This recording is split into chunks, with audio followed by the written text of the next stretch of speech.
You're in Braves country.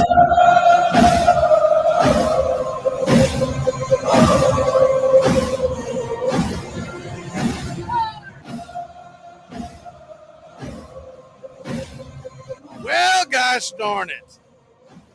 There you have it. The season is over. All the hard work that comes into putting a season together for your Atlanta Braves is gone. And it leaves us with another sour taste in our mouth. Hello, I'm Magee, and if you already know that if you were with us for Braves Country Radio all year long. If not, if this is new to you, welcome in. We do Braves Country Radio all year long. We'll do it again next year.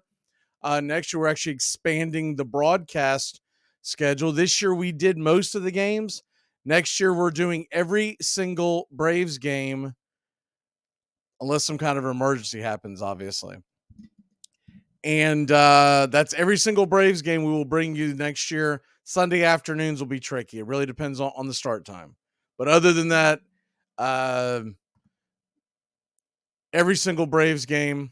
And we will put the chat up, obviously, for the Sunday afternoon game if we can't do it. But we're going to try to do most of them. So we ended up bringing you it was about 140 games this year. I think it was actually 141 that we actually did, not counting the postseason, which unfortunately we only did 4. So 145 total. And we appreciate everyone. And we will bring you every single doable spring training game. Now, it really depends on how many games they cover, how many games they televise, et cetera, et cetera. You know the routine, because most folks, if you're new to this, they like to watch the game along and listen to the play-by-play, then, of course, chat along with everybody in the chat. I will reiterate this going forward. We want to be a family-friendly station, a family-friendly channel.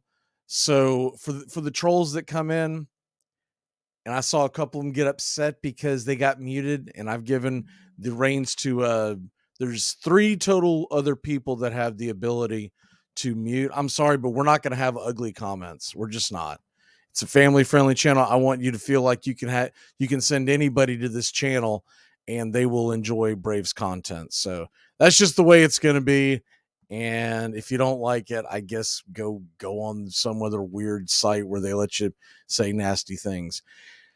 Too much ugliness in this world for us to not enjoy Braves country baseball.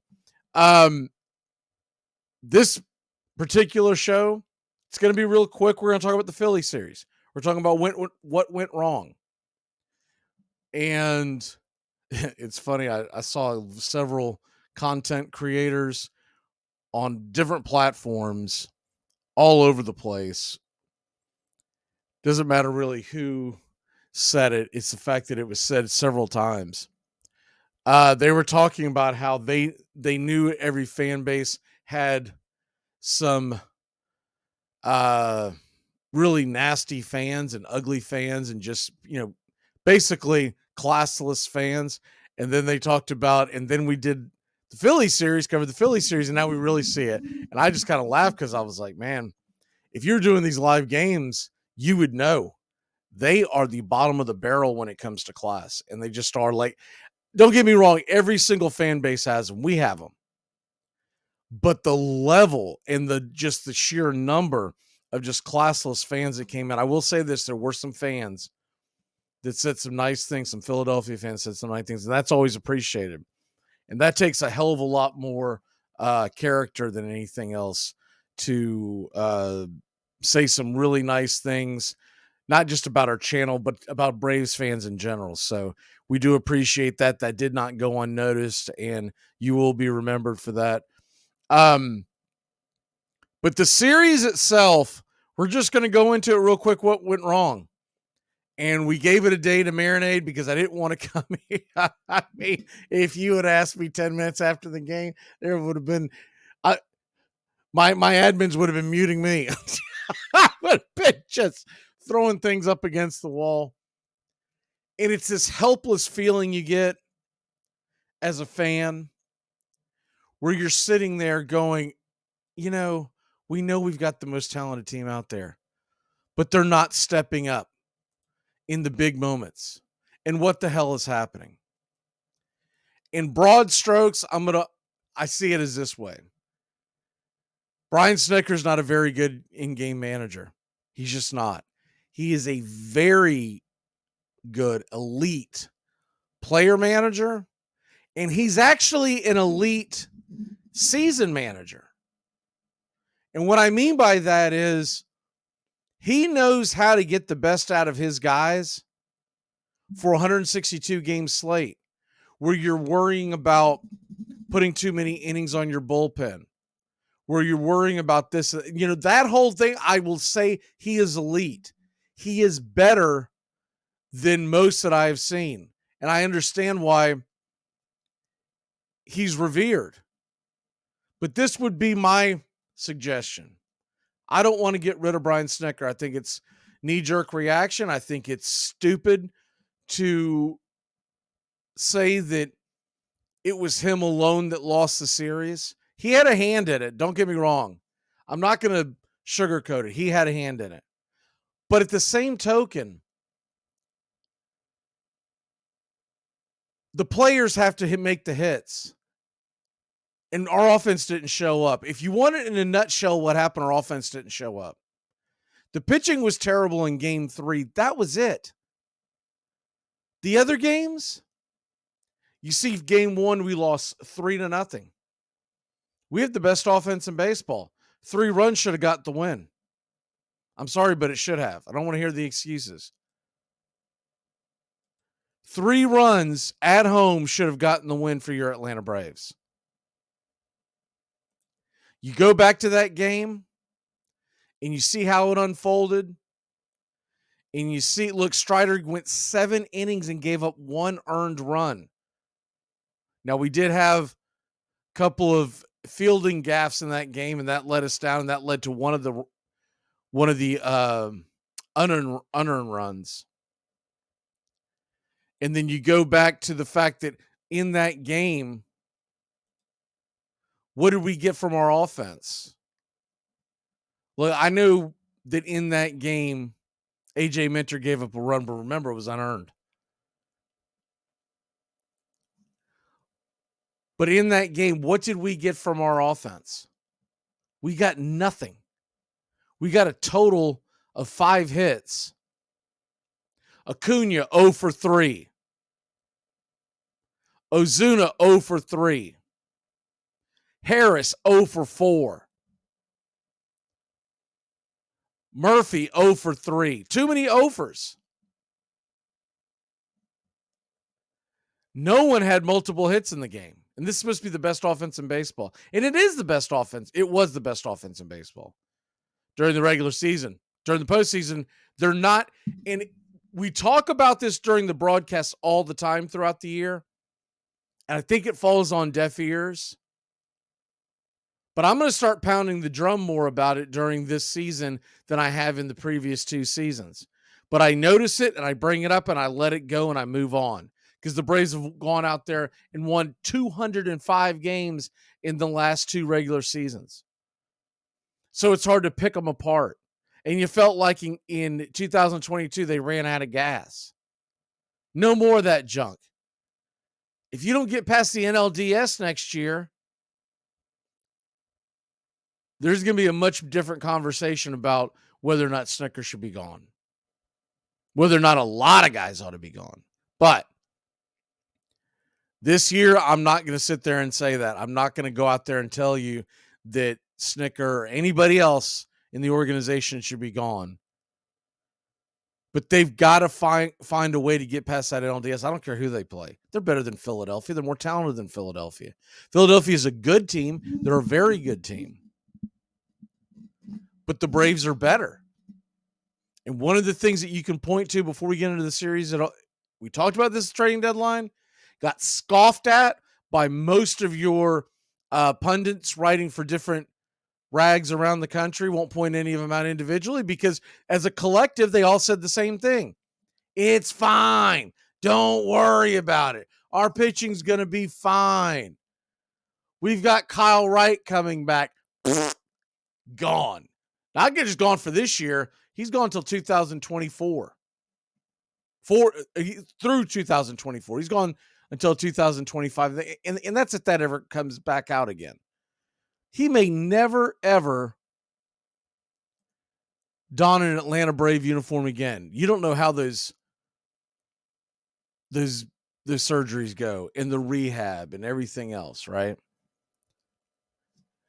But we're told it's going to be fine. Don't worry about it. Gosh, all you fans, you overthinking things.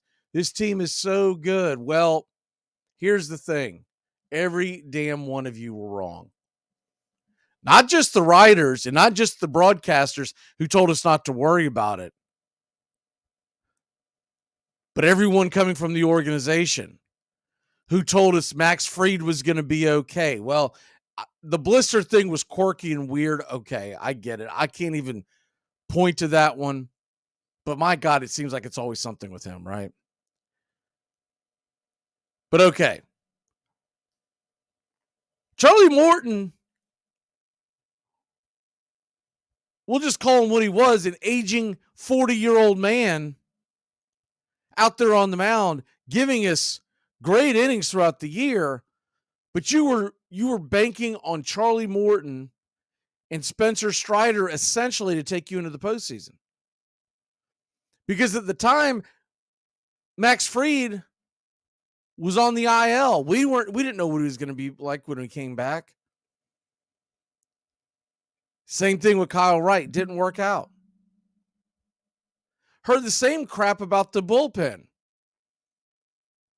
That these guys were going to be back and they're going to be ready to roll. Any of these names ring a bell? Did you see these guys in the postseason? Nick Anderson?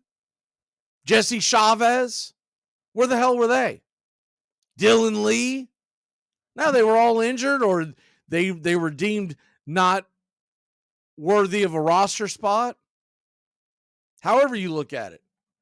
No matter what the reasoning is, no matter what the excuse is, we couldn't use them. They were gone. They were done. So, with all that being said, the front office has to wear most of this. More than anything else, the front office has to wear most of this. Because they stunk. They were awful. They did a terrible job. He did a great job building the team for the year, but he did a terrible job at the deadline. He did a terrible job at the deadline last year, not just Anthopoulos, as a collective. Because they have a whole team. I know Anthopoulos wears the hat. They have a whole team that is involved in making decisions, doing the research, who they should and should not go after. So they did a terrible job. They didn't bring anybody in. Pierce Johnson was a solid ad. That was it. Brad Hand, meh. Taylor Hearns, remember him? What? They did a terrible job. Nicky Lopez was a solid ad. But all we heard afterwards, well, we were close to doing this and we were close to doing that. We thought about bringing in a difference maker. They were talking about in the lineup. I'm assuming they were talking about in the outfield. It's about the only place that you could put someone. But they did a terrible job. And if they don't think they did a terrible job, they're not being honest with themselves. You got to have accountability in this. Terrible job.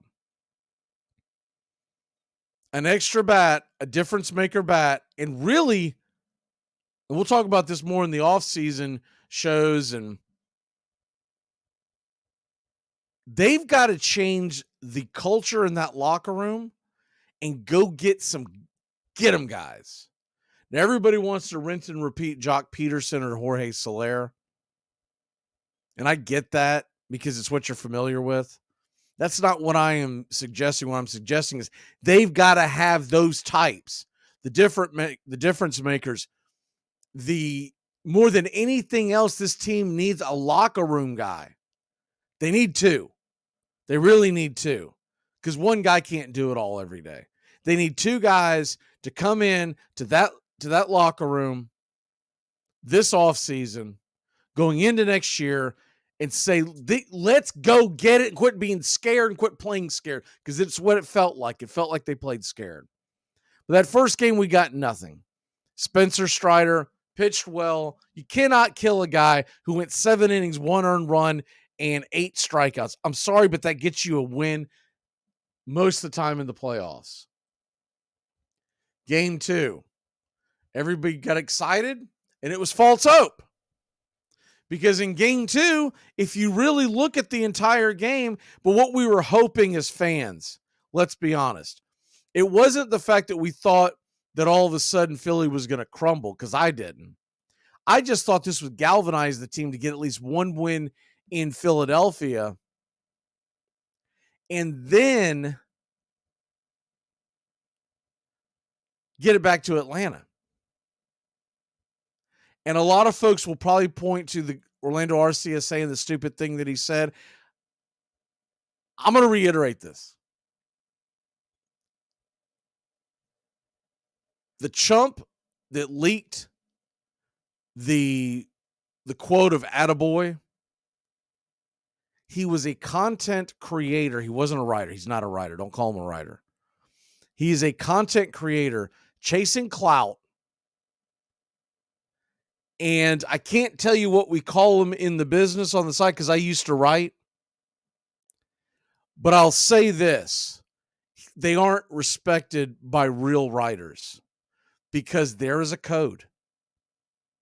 And Alana Rizzo, who I'm not a huge fan of, just because, not her as a person, I've never got her as a host of High Heat. She's probably fine in other endeavors. I've never been a fan of hers on High Heat with Chris Russo. But I will say this, I have a newfound respect for it. And she had to walk back what she said about calling the I'm not even going to give the guy the respect of saying his name, because he's not a man, he's a mouse. But the guy that leaked the quote by Arcia, she called him a jerk off, so she had to walk it back, which I thought was kind of funny. I was like, man, you could call people a lot worse things, but it is what it is. But she called him a jerk off because she, at one point, was in those locker rooms as a reporter, and she mentioned that you don't do what he did. You get your quotes on tape, you leave, and you get out of the way, because that is their domain. And she's right. She's damn right about that.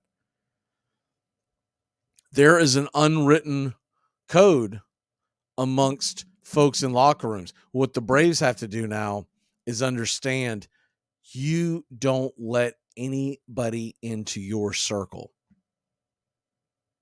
Treat them all at a distance. Say, let's do the interviews, guys. Done? Cool. Guys and gals. Done? Cool. Goodbye. Leave. And they should have, going forward in Atlanta Braves locker room, their security staff ushering them out. Every one of them. And I don't give a damn if it's only one that did it. It's the fact that you can't trust any of these slime balls anymore. There's a few that I say would not stoop to that level. Ones that come to mind. A few of them. Because they are actual journalists. Guys like David O'Brien, Justin Toscano. I forget his last name, but Grant. Those guys wouldn't do that. I don't believe they would. I'd be shocked that they would. They have journalistic integrity. But the chump that did it, he was doing it for clickbait. And realize that not everyone's a Braves fan that goes into these locker rooms. They're going in there to see what they can stir up. And I intentionally muted and blocked that guy on all of my stuff. And first of all, he didn't have much of a following to begin with. He gained, I think he had like a couple thousand followers on his social media. And then he gained probably about Probably got to around 4,000 at the end of that stuff. It'll dwindle back down, but I'm not going to give him any kind of credit ever again, because anyone that will pull that, it's the same feeling that I had years ago about a certain writer for Sports Illustrated. That person is no longer in the business, but I mean, I had nothing to do with it, but I'm not going to give them credit. I'm not going to give them any kind of clout ever because they're slime balls. But that game, if you look at the game itself and you put the slime ball stuff away, in that game, the Braves offense did not do anything until the 6th inning. They were hitless in the first. We had not scored a run in the first 14 innings of a series, of a short 5-game series. You're not going to win a lot of those games. You're just not. And so AJ Minter ends up getting the win. Iglesias gets the save, but that's because we had a couple of heroic home runs and then an unbelievable catch at the wall by Harris. And it felt like that would galvanize this team into going into Philadelphia and getting a win. I did not believe it was going to be game number 2 or 3, excuse me, because it was Bryce Elder. And Bryce Elder, I'm sorry, doesn't have it. Not to be an elite pitcher. He might develop in the offseason. And we might see a much different Bryce Elder next year down the stretch. But he was really good at the beginning of the year and really bad July, August, September, and of course October. He had an ERA north of 5. You don't start that man in a game 3. And if you do, this is not revisionist history. We talked about on this very show, the pregame show. If you do, at that point, you have to get him out the first sign of trouble. My suggestion at the time was get him through the first run through the batting order and then go get him. And then go get AJ Smith-Shawver. First time through the batting order, go get him. Treat this like a damn bullpen game. And then you heard Brian Snitker after the game. What did he do? Well, I thought he could go 5 innings. I don't care what you thought he could do after you got through the first 2 innings. The point is that third inning where it all fell apart. Why were you sitting on your damn hands? Take you back to that third inning real quick. And I know most of us remember it like it's going to be hard to forget. But in that third inning, how it unfolded was just absolutely pathetic. Because you get the first of all, first 2 innings, Elder's looking great, right? The first batter, Castellanos, hits an inside hanger, 373 over the wall. Someone should have been getting up and going right then. Marsh singles. Rojas fouls out. Schwarber grounds out. Marsh goes to second. Turner reaches in on an infield single. You've got runners on first and third and 2 outs. And Bryce Harper comes to the plate. Why was Brad Hand not ready to be put in at that very moment? Lefty-lefty matchup. Let's give it a chance. He had success in Philly before. This is what you go get a Brad Hand for. That's specific. Go get 1 out for us. And he's got the playoff pedigree, and he's used to coming in with ducks on the pond, whole 9 yards. No, they leave him in a hanger 408 feet out to right. It's 4-1 now.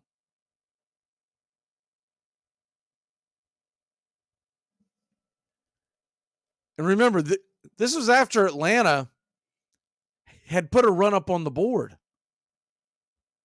So it's 4-1. Well, Christ almighty, go get somebody out there now. Someone's got to be ready. No! Nobody's ready. Bohm singles, Stott singles. Then they finally go get Tonkin. Tonkin was warming up in the inning before. What the hell's going on here? Real Muto doubles to left, clears the bases at 6-1. There's still time to come back, but Honest Engine, that is a gut punch to a team. And this is after they're dealing with all the crap about what was the thing? Attaboy. They're dealing with all that. They sunk. They gave up. They were quitters in that game. Nothing happened in that game. They never put on any kind of a real rally. They scored one more run. They imploded. Okay, you go to game 4. We got Strider. They don't. The bats have got to wake the hell up. What happens in that game? And yes, I know we had 2 runs, but 10 hits in game 3. But most of those hits came late in the game, and they were scattered, and they were nothing. 5 hits in game 3, or game 4, excuse me. Decisive game 4, 5 hits. Remember, on Saturday's game 1, we had 5 hits. On Monday's game 2, we had 4 hits. So in 3 of the 4 games they won, 3 of the 4 games played, the Braves had 5 hits or less. That is not the best offense in baseball at work. So they're going in tight. That goes on coaching. I'm sorry, it does. You've got to go on coaching. It also goes on approach. Are they not prepared? Is that what's going on? Are they not prepared? Do they not have the right game plan going in? Suarez is a solid pitcher. He's not Sandy Koufax, but you're not getting any runs scored. Spencer Strider goes out there, throws 5 2/3. Yeah, he gave up 3 earned, but they were all solo bombs. I'd say 2 of them were bad pitches. One of them, honestly, you just got to tip your cap. But even still, they give up 3 runs. Everyone complained. Oh, I heard all damn summer. You know, we kept hearing the same thing over and over again. You know, the constant complaint on our radio channel was, our offense is going to be fine. Our bullpen, our pitching is going to kill us. That's not what happened. Our bullpen was fabulous. And I had firm belief in the bullpen, realistically. I would have liked, don't get me wrong, the trading deadline, I would have liked to have gotten one more elite arm. More on that in other videos. But all in all, a damn good bullpen. And they pitched well. And it's what happens in October. If you have a bullpen as good and as talented as the Braves bullpen is, and it's diverse to be able to go in different guys with different stuff, angles, all that kind of stuff, they are a pain to the opposing team. What happened to the Braves was they did not pound a very barely above average bullpen. They have 2 or 3 arms. You're like, uh-oh. But they really only have 2 guys that you're like, he's got really good stuff. Craig Kimbrell and Alvarado. The rest of them are hittable. So what happens in game 4, the final game? And this is the one that ticked me off the most. And I'll be stewing on it all off season. And this goes back to an overall understanding of coaching. We are down 3-1. Ozuna, another great at bat. By the way, you know, tip of the cap to Ozuna. for the way he bounced back this year. I can't wait to see what he does next year. And I know it's going to be his walk year. He's probably going to have a phenomenal year. We probably won't be able to keep him. But what an incredible season he had. And he believe it or not, folks, if you don't follow the stuff behind the scene, he is actually a very positive thing in that clubhouse. Then Murphy gets a single who would struggle, and we've got runners on the corners. Now, it would have been nice if we would have saved Forrest Wall to be able to pinch run in that situation. But you couldn't make any kind of pinch running moves because we already burned Travis d'Arnaud. So you couldn't pull the catcher because this couldn't even be an all or nothing thing because you still have to go play defense if you tie or get the lead. Okay. What happens? Pilar pops up to short. The bat splintered. It wasn't a terrible at bat. It was fine. Then Rosario comes in for said Forrest Wall. I really didn't understand that at the time. Why you didn't save Forrest Wall for the end. I get what they were kind of trying to do, but you're asking a lot. Anyways, it would have been nice to have Forrest Wall standing on first. He would have stolen second, and you were talking about some stress on that Philadelphia team where a single ties the game. Instead, Rosario comes in and swings at the first. He doesn't do anything in that at bat. Swings at the. Just goes up there and flails. Doesn't do anything at that bat. First pitch he sees, boink.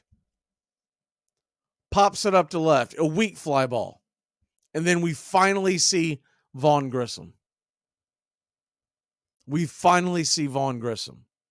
And he struck out. I don't know if that last pitch was a strike or not. It doesn't matter. Not putting that on Grissom. Are you kidding me? Guy hadn't hit in a major league game in months, and we're going to put him up at the. Stop it. It would have been a great storybook ending had he hit a 3-run shot, right? Holy crap. But it didn't work out. I don't care if I ever see Eddie Rosario in an Atlanta Braves uniform ever again. His last several months were lazy, lackadaisical in the field. He takes very lazy approaches at the plate. And that last at bat, because remember it's a mutual option. That very last at bat was everything you needed to know about Eddie Rosario. Didn't have a game plan. He's facing a lefty. Oh, I'm just going to swing at the first pitch. And that's it. Like I told you, we're not going to make this a long video today.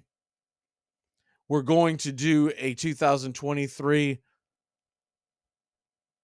video in the very near future. Keep an eye out for that. And then we're going to start doing our regular Braves Country Today will be coming your way Monday mornings. And a Friday afternoon drop. And that's what you'll see on the channel. And there will be content that will come out from time to time. We'll do some live shows and whatnot, but that's essentially what we're doing.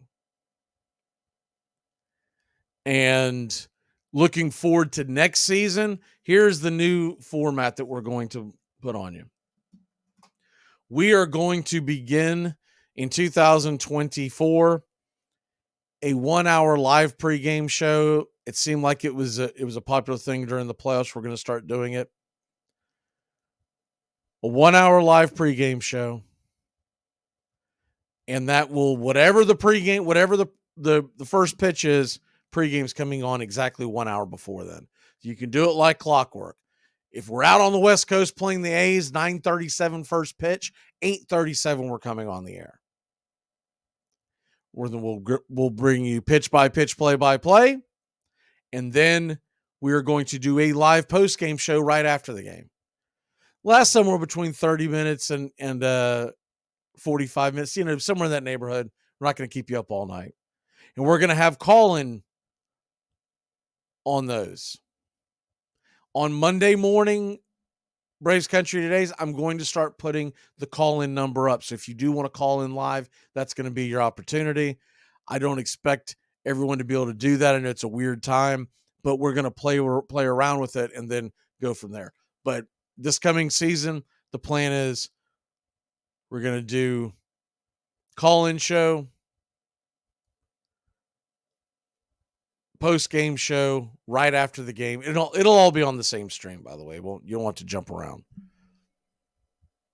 And then for those of y'all that go to bed and don't catch that, we will replay the post-game show for you. We will drop it the next day, so if you missed it, you can still catch it in the morning. So there you have that. Braves lose a tough series, putting this all on the offense. Yeah, Elder sucked, but Elder shouldn't have been out there. He shouldn't have been out there the second time through the lineup, that's for sure. Elder sucked, but the decision to leave him out there sucked worse. Y'all have a great day, Braves Country. Look at the bright side. We still have the championship in 2021. We've won 6 consecutive divisions. And you keep knocking on that door, you'll kick it back in.